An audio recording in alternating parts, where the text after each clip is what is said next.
আসসালামু আলাইকুম, hello everyone. আশা করছি আপনারা সবাই অনেক ভালো আছেন। আলহামদুলিল্লাহ আমরাও ভালো আছি।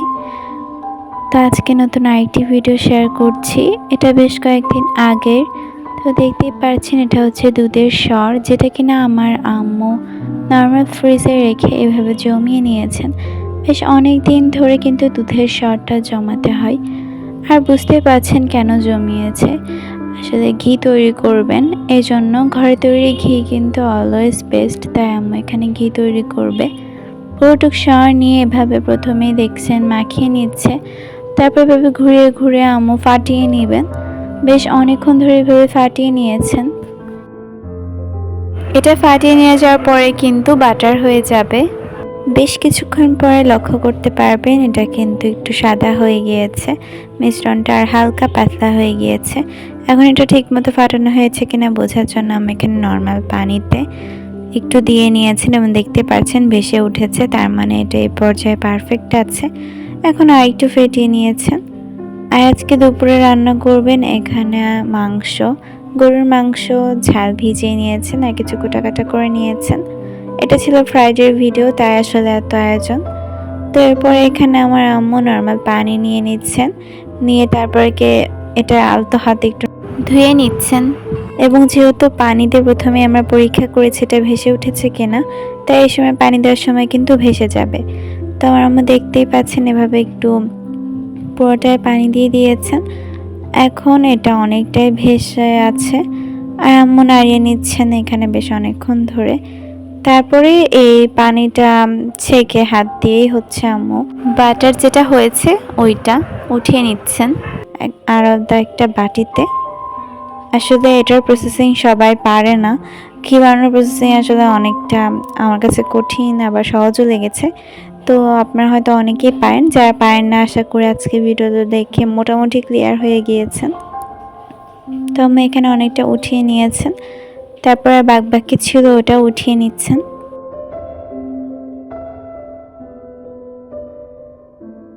ভিডিওতে 2 বার দেখিয়ানো হয়েছে যে কতবার ধুয়েছি আমরা, তবে 3 থেকে 4 বার আপনারা অবশ্যই ধুয়ে নেবেন এটা। এই প্রসেসিংটা আবার করবেন, তাই আবারও এখানে পানি নিয়ে নিয়েছেন পরিমাণ মতো এবং এই বাটারের মিশ্রণটা দিয়েছেন, দিয়ে তারপরে আবারও একটু মিক্স করে নিচ্ছেন। এবারও কিন্তু ভেসে উঠেছে। তো এরপর আম্মু এটাকে উঠিয়ে আরেকটি বাটিতে এটা ট্রান্সফর্ম করে নিচ্ছেন।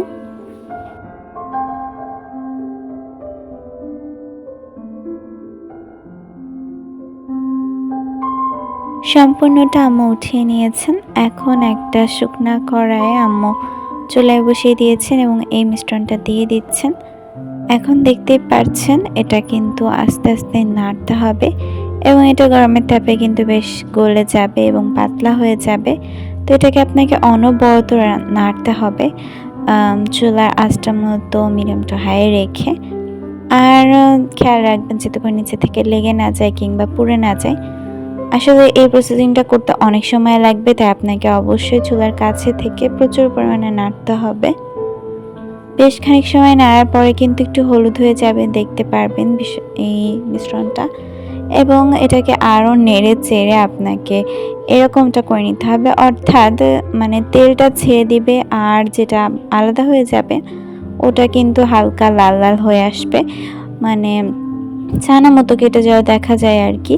তো এভাবে হয়ে গেলে কিন্তু আমাদের ঘিটা প্রিপেয়ার হয়ে যাবে। আসলে এটা একদম কঠিন না, যারা পারবেন আসলে করলে ইজিলি হয়ে যাবে। তো আপনারা ট্রাই করে দেখতে পারেন যারা পারেন না। অ্যান্ড দেখতেই পারছেন ছানার মতো কিন্তু কিছুটা কেটে যাবে এবং উপরে তেল তেলে হয়ে আসবে এবং এটাই কিন্তু ঘি। আশা করছি ঘি বানানোর প্রসেসিংটা আপনাদের কাছে ভালো লেগেছে। সো এই তো দেখতেই পারছেন, এবার একটু কাছ থেকে দেখাচ্ছি। এটা ঠান্ডা হয়ে গেলে এমনটা হয়ে যাবে। তো আমাদের ঘিটা প্রিপেয়ার হয়ে গেছে। এরপর আম্মু দুপুরে রান্না বান্নায় চলে এসেছেন আর এখন মাংসটা প্রিপেয়ার করে নেবেন। এই জন্য এখানে গরুর মাংস নিয়ে নিয়েছেন। পরিমাণ মতো রসুন আম্মু দিয়ে দিচ্ছেন এখানে, আরও পেঁয়াজ কুচি আর শুকনো মরিচ দিয়ে দিয়েছেন। স্বাদ অনুযায়ী লবণ, হলুদের গুঁড়া দিয়ে দিলেন আর সাথে সরিষার তেল দিয়ে দিচ্ছেন। দিয়ে তারপর একবারে চুলায় বসিয়ে দিবেন। তবে চুলার আঁচটা এখনই অন করেননি। আম্মু এখানে তেজপাতা দিয়ে দিয়েছেন, দারচিনি দিয়ে দিয়েছেন, লবঙ্গ আর হচ্ছে কিছু গোলমরিচ দিয়ে খুব ভালো মতো এখানে মিক্স করে নিচ্ছেন। আম্মু খুব সাধারণ মশলায় খুব মজা করে কিন্তু মাংসটা তৈরি করেছিলেন এবং ভীষণ মজাও লাগছিল ওই দিনকে এটা খেতে। আর এখানে আম্মু এখন পরিমাণ মতো পানি দিয়ে এটা বসিয়ে দিচ্ছেন ঢাকনাটা ঢেকে, যাতে করে মূলত মাংসটা দ্রুত রান্না হয়ে যায়। তো মাংসটা হতে হতে এখানে আমার আম্মু ঘিটা ঠান্ডাও করে নিয়েছেন। এখন একটা কৌটা নিয়ে নিয়েছেন যেটাতে এটা সংরক্ষণ করবেন। অবশ্যই আসলে যে কোনো জিনিস সংরক্ষণ করার জন্য এমন একটা কৌটা নেবেন, চেষ্টা করবেন কাচের কৌটা নিতে এবং খুব ভালো মতো পরিষ্কার করে পানিটা শুকিয়ে নেবেন। পানি থাকলে এটা অনেকক্ষণ মতো স্থায়ী হয় না। তো এরপর আম্মু ঘিটা এখানে নিয়ে নিয়েছেন। আর দেখতে পাচ্ছেন ঘির কালারটা কতটা সুন্দর এসেছে এবং খুব সুন্দর হয়েছে কিন্তু। তো জানাবেন ঘি বানানোর রেসিপিটা আপনাদের কাছে কেমন লেগেছে।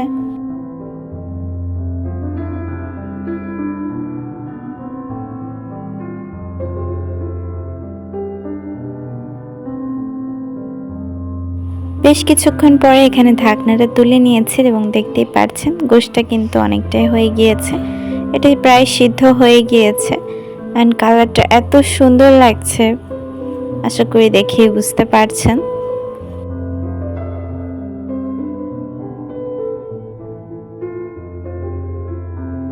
আসলে আমার আম্মুর হাতের রান্না এত মজা, এত কম মশলা দিয়েছেন কিন্তু তাও আজকের গোশের কালারটা দেখে নিশ্চয়ই বুঝতে পাচ্ছেন যে কতটা মজাদার হয়েছে। তো এরপরে আম্মু আবার একটু ঢাকনা দিয়ে ঢেকে দিয়েছিলেন, তারপরে এখানে আরেকবার নেড়ে নিচ্ছেন এবং এরপরে কিন্তু আমাদেরকে টেস্ট করার জন্য কয়েকটা মাংস দিয়েছিলেন এবং এগুলো একদম কষা মাংস এবং আমরা মনে হয় সবাই জানি কষা মাংস এত মজা হয়। দেখতে পাচ্ছেন বেশ অনেক পিস ছিল। অ্যান্ড এরপরে হচ্ছে আমাকে বললাম যে সেদ্ধ কতটুকু হয়েছে, তাই বুঝে আম্মু এখানে আরই একটু পানি দিয়ে দিয়েছেন। তারপরে মধ্যে ঢাকনা দিয়ে ঢেকে দিয়েছিলেন, ঝোলের পানি দিয়ে দিয়েছেন, দিয়ে এখন এটাকে আবার একটু নেড়ে ঢাকনা দিয়ে ঢেকে দিচ্ছেন।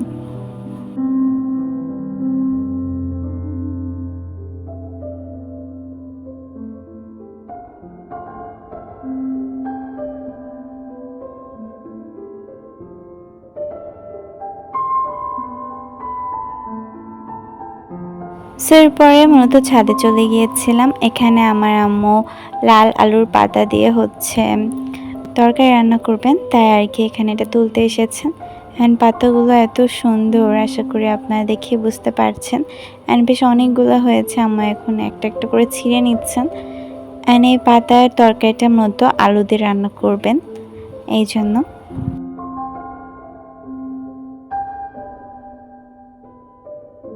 সে পুঁইশাক গাছটা এতটা বড় হয়েছে যে লাল আলুর যে গাছটা ওইটার ভিতরেও এটার মতো হামলা লাগিয়েছে। তারপর আম্মু এটা মূলত তুলে নিয়ে এসেছেন আর এখানে আলু কেটে নিয়েছেন।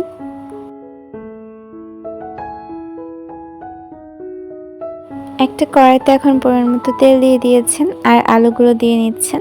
আলুগুলো দিয়ে এটাকে ভালো মতো ভেজে নেবেন প্রথমেই। অ্যান্ড ভেজে নেওয়ার সময় এখানে স্বাদ মতো লবণ দিয়ে দিয়েছেন আর হলুদের গুঁড়া দিয়ে দিয়েছেন, দিয়ে তারপরে খুব ভালো মতো ভেজে নিচ্ছেন, হালকা যাতে একটু ভাজা ভাজা হয় সে অনুযায়ী ভেজে নিয়েছেন। আর এরপর ইউজ করে নিচ্ছেন পানি, পরের মতো পানি দিয়ে এখন আলুটাকে ভালো মতো সিদ্ধ করে নেবেন।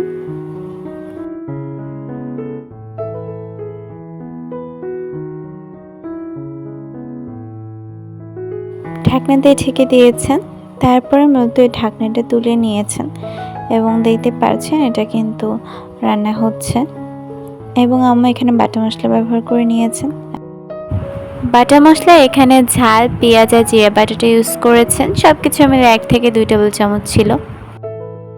এখানে আমি পাতাটা নিয়ে এটা তরকারিটার সাথে একটু ছবি তুলছিলাম, মানে ওটা দেওয়ার আগেই। পাতাগুলো অনেক সুন্দর লাগতেছিল এবং প্রচুর প্রিটি ছিল পাতাগুলো। তো এরপরে আম্মু বাটার সাথে খুব ভালো মতো মিক্স করে নিয়েছেন আর বেশ কিছুক্ষণ এটাকে নেড়ে চেড়ে নিয়েছেন। এখন পরিমাণ মতো আবারও পানি দিয়ে দিলেন অ্যান্ড দিয়ে আবার একটু নেড়ে চেড়ে তারপর পাতাগুলো অ্যাড করে দিবেন। আসলে পাতাগুলো অনেক সুন্দর, এজন্য আসলে তরকারিটা অনেক মজা হয়েছে। তরকারিটা এত ফ্লেভারফুল হয়েছে, প্রচুর মজা হয়েছে। আমি অনেক পছন্দ করেছি। আপনারা যারা ট্রাই করেননি অবশ্যই ট্রাই করবেন।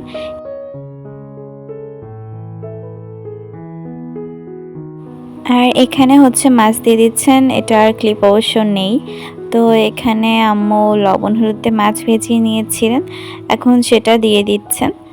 এবং মাছ দেওয়ার পরে কিন্তু এই তরকারির পূর্ণতা আরও বেড়ে গিয়েছে এবং এটা এত মজা হয়েছে। আপনারা যারা ট্রাই করেনি অবশ্যই ট্রাই করবেন। আমি প্রথমবার ট্রাই করেছি এবং আমার কাছে অনেক ভালো লেগেছে। আমি এখানে আবার এক্সট্রা করে অলিভ অয়েল তেল উপর থেকে অ্যাড করে দিল। এখন একটা রিকোয়েস্ট করে নিচ্ছি, আজকে ভিডিওটি যদি ভালো লেগে থাকে অবশ্যই আমাদের চ্যানেলটি সাবস্ক্রাইব করে রাখতে ভুলবেন না, এরকম আরও নিত্য নতুন ব্লগ ভিডিও পেতে। আর আমাদের সাথেই থাকবেন, লাইক শেয়ার কমেন্ট করতে কিন্তু ভুলবেন না।